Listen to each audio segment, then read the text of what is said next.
사랑하는 우리 아이에게 안 돼 라는 말 대신 어떤 말을 해주면 좋을까요? 아이를 키우다 보면 하루에도 몇 번씩 안 돼 라는 말을 하게 되지요. 하지만 아이 입장에서는 왜 엄마는 안 된다고만 할까? 라는 의문이 들 거예요. 안 돼 라는 말 대신 어떤 말이 좋을지 알아봐요. 아이가 성장할수록 고집이 생기고 사고를 치는 행동을 보이니 엄마 입장에서는 어디까지 허용하고 어디까지 안 된다고 해야 할까 고민이 될 거예요. 안 된다고 할 상황이 생길 때마다 안 돼 를 외친다면 이러다 내가 아이의 자율성을 꺾어버리는 것은 아닐까, 아이가 소심해지는 것은 아닐까 하는 생각이 엄마를 혼란스럽게 하지요. 아이 입장에서는 어떠한 목적을 가지고 문제 행동을 하는 것은 아니에요. 충동적일 뿐 부모를 거스리는 것은 아니에요.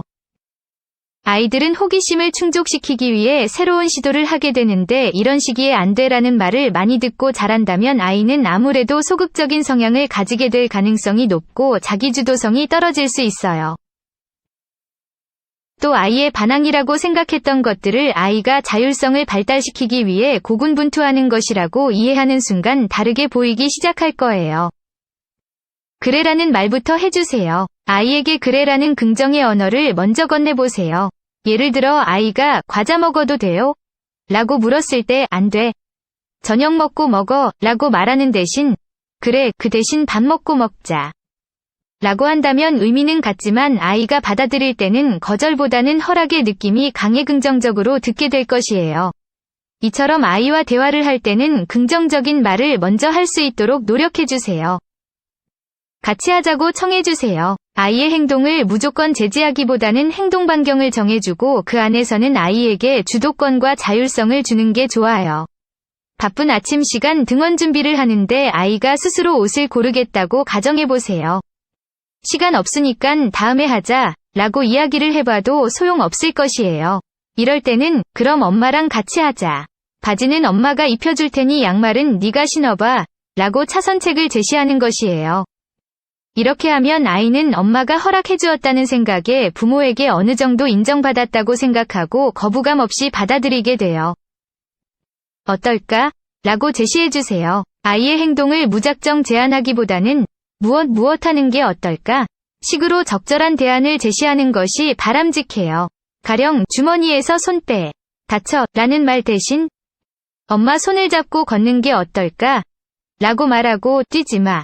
대신 여기는 걸어 다니는 거야 라고 말해주세요. 어떻게 될까? 라고 질문해주세요. 잔소리나 꾸중이 아닌 질문은 사고와 참여를 유도해요. 만약 주변을 먼저 살펴보지 않고 길을 건너면 어떻게 될까? 이런 질문은 아이의 언어 발달과 자율성을 키우는 데 도움이 돼요.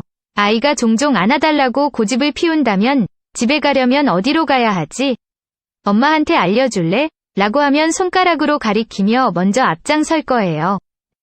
안 되라고 했다면 다음엔 왜냐하면 이라고 해주세요. 안 되라는 말을 할 수밖에 없는 상황도 있어요.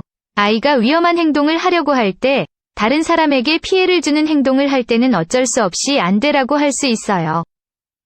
이때는 부드러우면서도 단호한 태도로 훈육하되 행동을 제지한 뒤에는 왜 그래야 하는지 아이가 이해할 수 있도록 이유를 충분히 설명해주세요.